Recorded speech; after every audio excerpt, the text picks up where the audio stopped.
ஒரு ஆர்டர் ஒன்று ஆயிருக்கு, இல்லை ஒரு ஜட்ஜ்மெண்ட் ஒன்று ஆயிருக்குன்னா அது ஃபேவரபுளாக இருக்கட்டும் இல்லை அகெயின்ஸ்டாக இருக்கட்டும், இமீடியட்டாக ஒரு சர்டிஃபைட் காப்பி அப்ளை பண்ண வேண்டியது ஒரு அவசியமான ஒரு விஷயம்.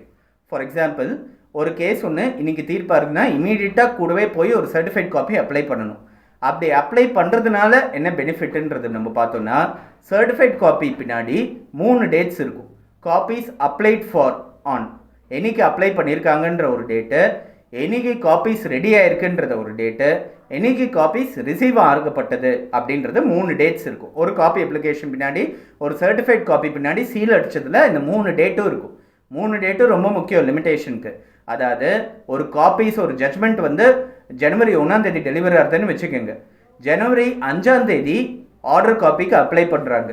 பிப்ரவரி 1 அந்த ஆர்டர் காப்பி கைக்கு வருது அப்படின்னா அவங்க பிப்ரவரி 1 30 நாள் அவங்களுக்கு கால அவகாசம் கிடைக்காது.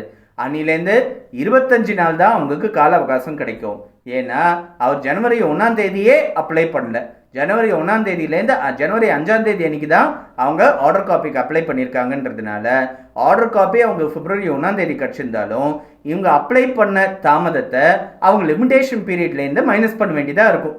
ஸோ ஒரு ஆர்டர் ப்ரொனவுன்ஸ் பண்ண அன்னைக்கே இம்மீடியட்டாக பண்ண வேண்டிய ஃபர்ஸ்ட் ரியாக்ஷன் என்னென்னா, அந்த ஆர்டர் காப்பியை அப்ளை பண்ணி கைக்கு வாங்கணும். இது ஆர்டர், ஜட்ஜ்மெண்ட், டிக்ரி எல்லாத்துக்கும் பொருந்தும்.